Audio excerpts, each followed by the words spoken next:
So I think where we land on this is that, you know, the world is fucked. Some of the world's not fucked. And we all need to work together to make that number of people who are not fucked bigger. I think that's really where we land. So we love you. Yourselves. But if you can't unfuck yourself, seek help to fuck yourself, because there is help available for people that want to unfuck themselves. There is, in all different aspects of life. And one thing that I've been preaching lately is that it's so much easier to maintain your mental health than it is to correct your mental health. Going to therapy or getting help for something, or getting help on a regular basis doesn't. You shouldn't look at it as a stigmatizing thing. No. Perfectly healthy people should be going out and getting periodically, getting a little bit of therapy and a little. I highly recommend CBT or cognitive behavioral therapy, which is just like a little triangle of your behavior, your thoughts, and your actions, how they interact with each other. Get some help with that. I recommend electrotherapy. Do you? For some. Lobotomizing? Maybe lobotomizing some people. It's a pretty simple procedure. It should be but only the ones that have already... You can do it with some tools that you have, probably have lying around in your garage. But only the ones that really, they're already kind of living that existence. But if you need help, get help. If you don't need help, get help. No, if you don't need help, help out someone who needs help. Also get help. Like I said, it's way easier to maintain your mental health than it's to wait for it to get out of hand and then have to correct it. Dude, mental health is like the best way I can describe mental health is you're in a giant hole, right? And you're at the bottom of this. It's pitch black in there. You can't see anything but the light up at the top of the hole, and it's very far away. And you can see it at all. If you can see it at all.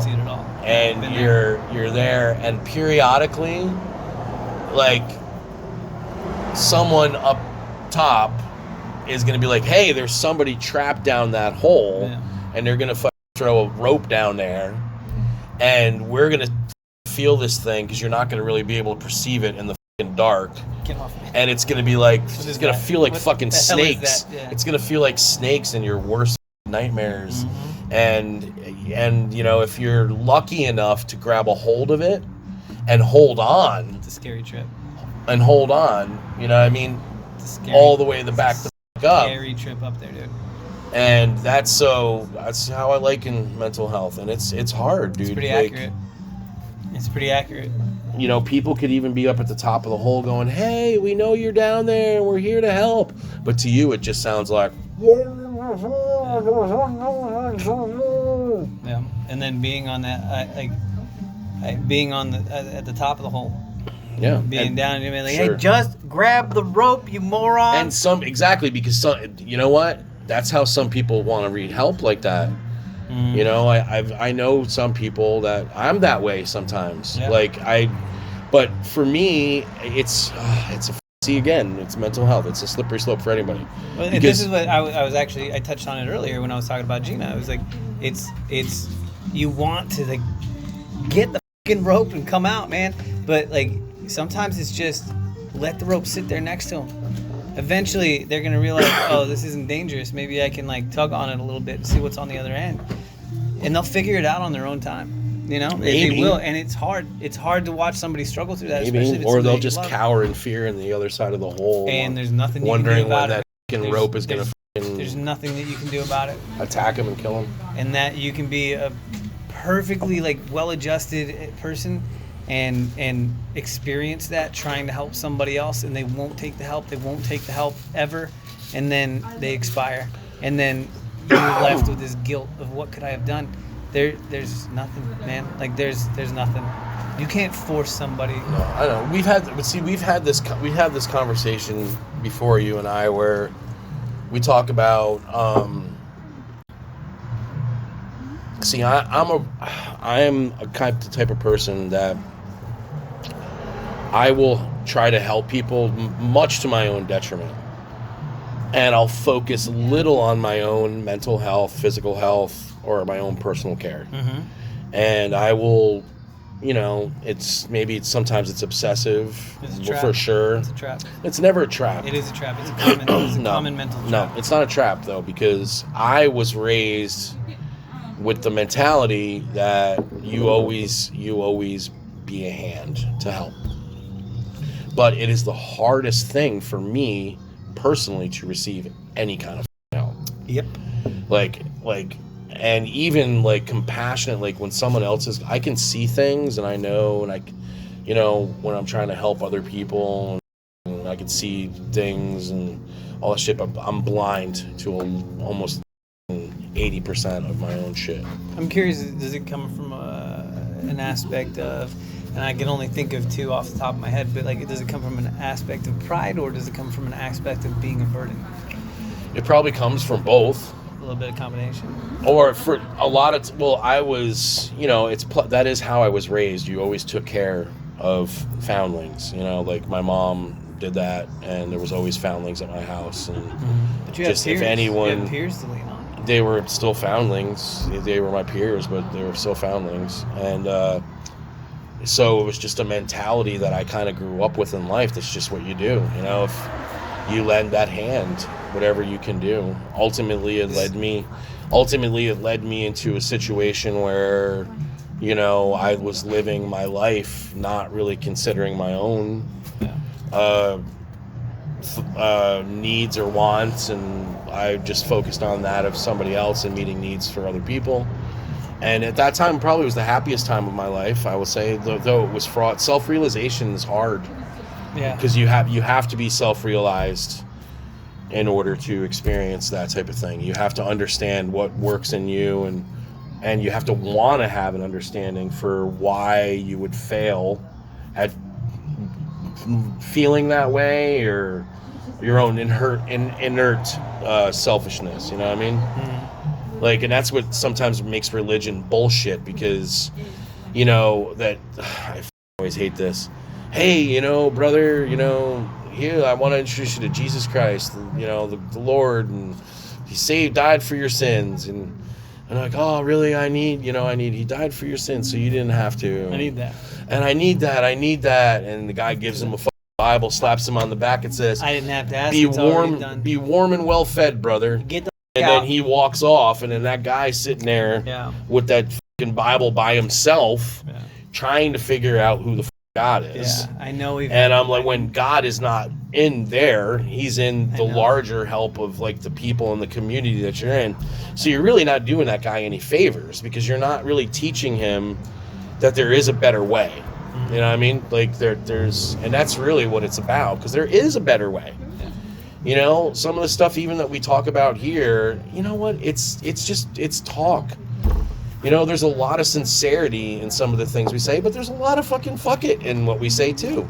Because people take themselves way too seriously in the day and age that we live in, and they are forgetting about what is really important in other people. One of the worst videos that I hate of shit that I see is someone walking up to a homeless person and gifting them with all this money, and then making a video about it and then walking off. Yeah. I'm like, dude, if you were really doing that for sure, you wouldn't need to film that shit, because who are you? You're just trying to make yourself look good. You ain't helping that brother. You ain't giving him away a new life. You're just handing him a shit ton of cash. Even if you didn't record it. Someone is probably going to kill him for it. Even if you didn't record it, you're not helping that. Yeah, you're not helping that guy. And so I remember this, I was really, really active in my Teach church. him a better, what is it? Fish a man for a day and you give him $1. Yeah. Fish a man for... Yeah, that's what it is, right? No? Give a man a fish. Teach a man to... give a man a fish and feed him for a day. Teach a man how to fish. Underwater? He'll eat for the rest of his life. That's what it is. That's the truth. That's not the one I heard. I'm just kidding. But, no. Fly in the ass once, and then he will forget it. So... The guy once in the ass. You'll never forget it. A guy once in the ass a day, he'll start to forget some of those. Yeah. But no, you know, like I said, I grew up really active in my church growing up, and I don't know where this came from. It was maybe like a youth camp or Bible study. I can't remember where this came from, but it was one that stuck with me for a very long time. And it was actually a comparison about the Muslim religion versus the Christian religion, comparing the two of them. That the Muslim religion is a small deep sea, and the Christian religion is a vast shallow ocean. And that goes along with what you're saying, because it's that evangelical lifestyle. Go out, preach to people at their lowest time when they're ready to fucking accept, you know, the sacrifice that's been made for them. Go out and reach, and you reach that person, and then give them a little slap on the ass and send them on their way, as opposed to discipleship, which is the way that it should be. And that's exactly 100% the way that it should be. It should be discipleship. If you really want to get literal with it, you should limit yourself to 12 disciples in your life. Well, I don't think there should be a number. I think there and should. I don't. Because this is the thing of it, though. But there should be no one. You know, the disciples are all discipling each other in a discipline. You're right, but so you're not going to have the Christ guy being there telling everyone blah blah blah. This is what you got to do. I disagree. That shit happen, and that's times. There are not that there's not prophets. I disagree, because wise men, and there's things like that. You should not be a disciple. You should not have a discipleship of 100 people, 200, 300 people of your congregation, or a mega church who's like in the thousands. You should not have that. There needs to be some kind of a limit, because you need to be in that person's life every single day. I understand that. This is true, but I'm not talking about a mega church aspect, because I'm not either. I'm talking about... That was just an extreme example. Don't focus on that. No clergy laity at all. There's like you're discipling each other. There is a way. Okay, in what situation? We're gonna go this. In what situation where there's not a clergy, where there's not a you know, like a church? In what situation are you ever going to be in a population where you should be responsible for the discipleship of more than 12 people? Like 12 seems like a very, very reasonable number for the number of people that you're in their day-to-day life helping and guiding, because as that role, you are guiding their spiritual path. Sure. Like 12, I feel like I don't know, dude. I lived in a household. Honestly, for me, 12 is a fucking stretch. I lived in a household of 100 people, and we were doing that. All 100 of them were your disciples? They were not all. No, because you're not thinking about discipleship in the right way. All discipleship means is training somebody. True, but training someone in the way that they should go is according to whatever doctrine or dogma you're fucking under. So discipleship. So it's a studentship. It's fucking mentorship. Absolutely, it's fucking mentorship. So everyone eventually is going to mentor someone else. That's the hope. So a mentor mentors somebody, and that person goes and in turn mentors someone else. And the Force is that way. The Jedi freaking Order was, and so is the Sith the same way. And that's why we're all disciples. So you have one disciple, right? You have one underneath disciple, a fucking. And your disciple has two disciples. Are you saying that you have 3 disciples? Because in that case, I 100% agree with you, but I'm only talking about like direct mentorship. I'm not talking about. I think in some way I'm not taking ownership over that these people are my disciples. I'm not looking at it in that way where I'm saying this person, if I have one disciple, then there's like, I'm not looking at it that way. I get it. I'm looking at that this person is being taught, like they're brought alongside, and you would work closely with that person, mentoring them, and then hopefully the hope would be that you would raise them up to be a person that would do the same thing. I gotta look at a term. Maybe you know it off the top of your head. Like apprenticeship is another good way to look at it. What are you? What do you mean, what am I? If I'm your disciple, what are you? Am I an apostle? I'm a disciple. No. To me, what are you? I would be a disciple, or maybe a covering. That's what I would look at it as, a covering, like in a lot where you would be like, if like someone It depends on how you're looking at it, dude. Like if we're, and the understanding that I have, there's different levels of discipleship. So, once the more responsive, they just call it teacher. Yeah, They just call it teacher. Yeah, exactly right. So it's So just a teacher teaching another teacher Yeah. to teach. No, I agree, but like, I'm not saying that your disciple can't learn from other teachers either. You know what I mean? Like, I'm not either, but I think it's about authority. Maybe it's about authority. And there's the thing. There always has to be authority. There's a thing, because that in and of itself, just authority and how it's treated and how you act as an authority figure, that's a big thing. That's a big deal. Sure, and people misabuse that power, but there's a lot of people Absolutely. that haven't misabused that power. Yeah.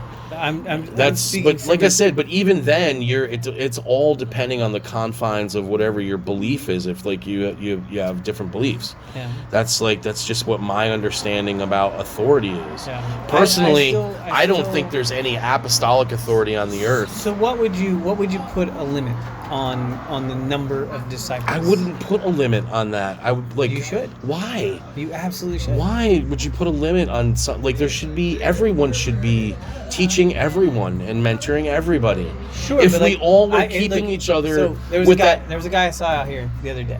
Right. There was a guy I saw out here the other day. He was fucked up, living on the beach, and just trashed his shit out here, bothering the shit out of Morgan and everything. And I sat down and I talked to him, and I was like, hey man, like they're I can sponsor you for certain things and and get you into this and blah blah blah, right? And we were sitting talking, and that was it. But I told him, I was like, you have to get clean first. You have to get clean first. Like, it's paramount. It's absolutely paramount. If you have the wherewithal to dig yourself out of that hole, even for a short amount of time, I'm there for you, and I'll walk you out the rest of the way. But you need to make that happen, And if he comes back, cool. If he doesn't, I don't care. That's not a disciple. That's not a student. I haven't taught. You know what I mean? Like, he's not a student. He's just somebody that I've helped a little bit. I just nudged. On Discipleship would have to depend on the person that is the disciple. You are going to take you have a discipline. Absolutely. If Basically, that's what disciple is, a root of discipline. So you are learning a discipline. Yeah. No, I agree with you. You're a disciple. I agree with you. You're learning a discipline. So whether you join an order of monks, sure, status has changed. That that's don't not the talk, and you fucking don't talk when you're hanging out with them and you're doing your thing. That's what you're being discipled in. You're learning that way. If there's lots of disciplines, and people are disciples of a lot of different things. People are disciples of physics. I agree. And people are, I'm not arguing that. So we can do mentor mentee, we can do student teacher, we can do anything. But like when I'm talking about a way of life and a religion and something that's deeper than something like physics or woodworking, you know what I mean? Like, then that needs to be that's a constant guidance in life. Yeah, and again, what you want to know is going to depend on the level of discipleship that you're going to go through. Sure. I think we need to wrap this up. We're talking a little bit too much. We're getting a little too religious on this thing. No, because it's about it. There's one thing, period, that humanity has a lack thereof is discipline. Spirit. But we haven't really gotten into the whether it's mental, we haven't gotten into the whether it's mental, even mental disciplines. There's people just aren't disciplined anymore, and their thinking and the way they there's some people. I completely agree with you. Everything is willy nilly, and doctors and things want to control everybody with pharmaceuticals and we need to be working drugs as a discipline, and that's not a fucking discipline you want to be under. We need to be working out our anterior mid-cingulate cortex. That's what we need to Say that again. Anterior mid-cingulate cortex. Say that again. Anterior mid-cingulate cortex. Okay. I mean, sure, I'll repeat it again. Anterior mid-cingulate cortex. Look it up, man, because it is a very important part of your brain. It handles a couple of different functions. One of them recently that came up was that it grows and gets stronger with every time you basically like force yourself to do something that you don't want to do because you know it's good for you, or restrain yourself from doing something that you know is bad for you. Every time that you do something like that, it strengthens your anterior mid-cingulate cortex, and what was that? Anterior mid-cingulate cortex, and then another function of it is maintaining focus on a subject to learn to when you're applying it. And it's weird because it's kind of like specific. At least the journal article that I read was very specific because it was engaging the brain and attention in learning and retention for tasks and knowledge that are specifically geared towards accomplishing a goal. Okay? That's something that is completely missing, I feel, today. It's discipline. It's missing from me. I'm working on it all the time. Dude, you can work on it. There's so much that comes against it. Really, really hard. And even a way, like, maybe, like, it's kind of ironic we're sitting here filming this and we're talking about this because we got cars constantly going by. We have all this shit going on all around us, fucking with our sound, fucking with the vibration, fucking with, like, all this shit. And the heat coming off and the heat coming off the wall. And it's like that, you know? Like, you can have, dude, I don't know. People have gone to great lengths to figure out these things. Really, and I will honestly say, you know, I know jack shit about most of it because I can even say I know some stuff, but I can't really say that either. Yeah. Because some mother fool fucking told me shit and I fucking took it as knowledge. Yeah. You know what I mean? And there's a shit ton of people. Which goes along with that. Yeah. This is why humanity is so good at manipulating the population, is because they don't have to fucking manipulate everybody. They got to manipulate a few people and then get them to believe that is truth, and then those people discipleship. You know what I mean? They have to manipulate people that are good at manipulating other people into believing that's true. Something. And that's really what it is. You teach the art of manipulation. But before we go, we're going on a darker path here. Let's bring it back to a lighter path. Why? Because I like the lighter path right now. I need the lighter path. I want the lighter path. That's why. Here. So, thank you. Where you going, buddy? Anyway, no, but seriously, like. You want to talk about candy canes and flowers? No. I just want to talk about the instilling discipline in your own life. I feel like discipline in your own life will change. Will correct a lot of the mental afflictions that are happening today. You know, it will the depression. All day, dude. All day, discipline. Controlling your thoughts. All day, discipline will help. Controlling your thoughts is a big thing. Absolutely. Understanding that steps, just little steps at a time. Understanding that ADHD. All of your thoughts aren't necessarily yours. ADHD. That's true too. ADHD. There's another one. ADD, ADHD. If you start practicing discipline in your life, like how many times you get up, you walk to another room, and you're like, why the fuck was I in here? And then you don't have any idea, and you go back to the first room that you were in, you go sit down. The second you sit down, you're like, oh fuck, that's why I was there, right? Discipline. That's a discipline problem. Sure. When you are like, oh shit, I got to get up and go do this, keep your mind on it. Just discipline your mind to maintain focus on that task until you're done with that task, and then that will go away when you finish that task. And that is definitely a huge improvement on ADHD. There's a lot of this stuff that is. What is it? What? ADHD. Attention deficit hyperactivity disorder. I just like the way you said it. ADHD. The ADHD? ADHD. ADHD. I've been saying it my whole life. It's like a fucking. I've been saying it my whole life because they've been shoving pills down my throat for it. I know, for it, and which is bullshit because really on what it was. I fixed a lot of that through discipline, through actively maintaining a conscious effort to memorize names, to memorize phone numbers, to memorize things like that. Like I it's a daily conscious effort. I that suck at has to lyrics. happen. I suck at lyrics. I can't remember lyrics for fucking nothing. Dude. That's the only thing I'm good at, and it's because I can remember music. It's not a lyrics, memorization thing for me. It's more of just a feel and emotional. Yeah. Well, for me, it's like I hear the lyrics, but I don't hear the lyrics. Yeah. I feel the lyrics. Yeah. And so I don't. Yeah. It's hard to And translate. it's hard for that? Yeah, it's hard because. Like if you're speaking the lyrics versus singing them. If you're singing No, them, I just can't. Like I just. Really? It's like it's very hard for me to memorize lyrics. I would never notice that because we do karaoke out here. Yeah, but if I'm doing it by we do myself. karaoke out here Wednesday, Saturday nights. You should maybe like if you wanna fucking join along for a live session or something, like we could fucking do that. I'd be down for that. Would you? Oh yeah, it'd be nice.